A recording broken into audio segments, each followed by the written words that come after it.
جی بالکل، ضلع صوابی میں دو قومی حلقے ہیں، NA-19 اور NA-20۔ NA-19 میں امیدواروں کے حوالے سے بات کروں تو یہاں پر جو مضبوط امیدوار ہے وہ ہے جمعیت علماء اسلام فے کے مولانا فضل علی حقانی، جو خیبر پختونخوا کے سابق وزیر تعلیم بھی رہ چکے ہیں۔ ان کے علاوہ پاکستان مسلم لیگ نون سے شیراز خان بھی امیدوار ہیں۔ یہ مضبوط امیدوار اب تک سمجھے جا رہے ہیں، اور اس کے مد مقابل جو تھے وہ تحریک انصاف کے سابق قومی اسمبلی اسپیکر اسد کیسر صاحب تھے، لیکن چونکہ 30 دسمبر کے بعد ان کے کاغذات نامزدگی مسترد ہو گئے ہیں۔ ابھی بھی اس میں جو اعتراضات کیے گئے ہیں، جو اعتراضات اٹھائے گئے ہیں ان کے کاغذات پر، اس کے خلاف وہ اپیل کا حق رکھتے ہیں، اور وہ اپیل کریں گے۔ جب اعتراضات یا ختم ہوں گے یا ختم نہیں ہوں گے وہ تو بعد میں پتہ چلے گا، لیکن ان کی جگہ ان کے بھائی جو سابق صوبائی MPA بھی رہ چکے ہیں، عاقب اللہ خان، وہ تاحال ابھی میدان میں موجود ہے، ان کے کاغذات منظور ہو گئے ہیں۔ تو تحریک انصاف سے اسد کیسر کے بھائی عاقب اللہ خان مقابلے میں ہیں، اور جمعیت علماء اسلام کے مولانا فضل علی حقانی صاحب، اور جو مسلم لیگ کے جو امیدوار ہے شیراز خان۔ تو یہ ان تینوں کے درمیان مقابلہ ہوگا، اور یہ ابھی تک NA-19 جو حلقہ ہے وہاں سے مضبوط امیدوار سمجھے جا رہے ہیں۔ افتخار احمد، یہ بھی بتائیے گا، اسد کیسر اسپیکر قومی اسمبلی بھی رہے، بطور MNA ووٹرز ان کی کارکردگی سے مطمئن ہیں؟ سابق قومی اسمبلی اسپیکر اسد کیسر جو تھے وہ الیکشن کمپین کے دوران ضلع صوابی کے سب سے بڑے مسئلے سوئی گیس پر بات کرتے تھے، اور عوام سے یہ وعدے کرتے تھے کہ جب انشاءاللہ میں جیت جاؤں گا تو آپ کو یعنی ضلع صوابی کا یہ سوئی گیس کا مسئلہ انشاءاللہ حل کروں گا۔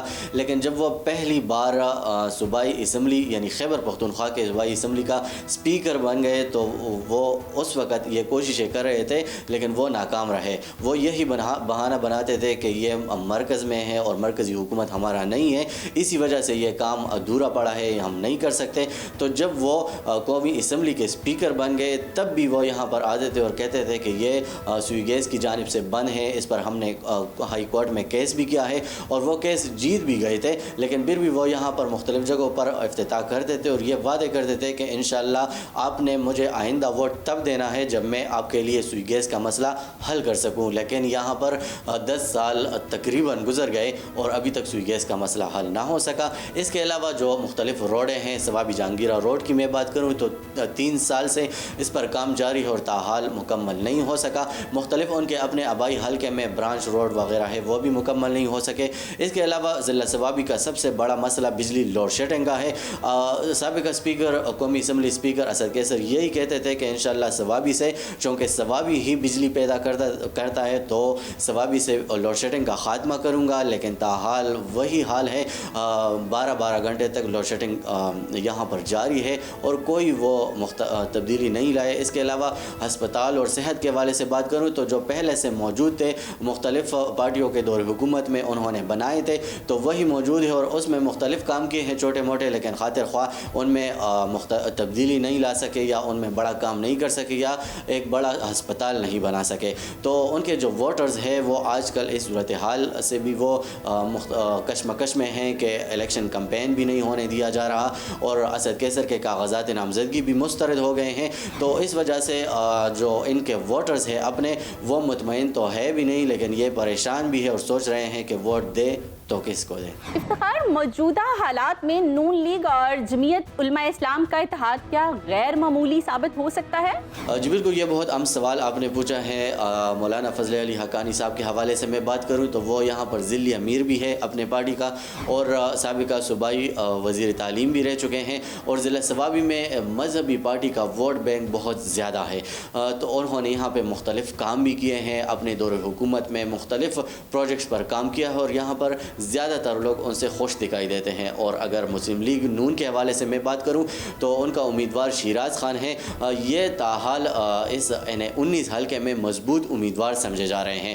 مد مقابل میں تحریک انصاف ہے، وہ اگر اسد کیسر صاحب ہوتا تو ان کا مقابلہ بہت سخت ہوتا، لیکن ابھی ان کے کاغذات مسترد ہوئے ہیں، اور ان کی جگہ ان کا بھائی عاقب اللہ خان جو سابق MPA بھی رہ چکے ہیں، ان کا مقابلہ ہوگا، لیکن وہ اتنے مضبوط امیدوار نہیں ہے۔ ان کے علاوہ اگر مسلم لیگ نون اور جمعیت علماء اسلام فے کا اتحاد ہو جائے تو ایک تو جمعیت کا ووٹ بینک بہت زیادہ ہے، اور یہ وہ ووٹر وہ ہیں جو یہ تاریخ میں کسی کو بھی یہ ایک تاریخ ہے کہ یہ دوسرے کسی امیدوار کو بھی ووٹ نہیں دیتے، بلکہ جمعیت علماء اسلام سے جو بھی بندہ الیکشن کے لیے کھڑا ہوتا ہے وہ ان کو ہی ووٹ دیتے ہیں، چاہے وہ جیسا بھی ہو، نیا ہو یا پرانا ہو۔ تو اسی وجہ سے ان کا اپنا ووٹ بینک ہے، پاکستان مسلم لیگ نون کا اپنا ووٹ بینک ہے۔ اگر ان کا اتحاد ہو گیا تو ان کا بہت سخت مقابلہ ہوگا۔ اس کے علاوہ N19 حلقہ بھی جمعیت علماء اسلام کے لیے بہت خالی ہے، وہاں پر ایسا کوئی مضبوط امیدوار دکھائی نہیں دے رہا، آزاد امیدوار ہے لیکن وہ اتنے مقابلے میں نہیں ہے۔ تو اسی وجہ سے اتحاد اگر ہو گیا تو یہ بہت بڑا یہاں پر چینج لائے گا۔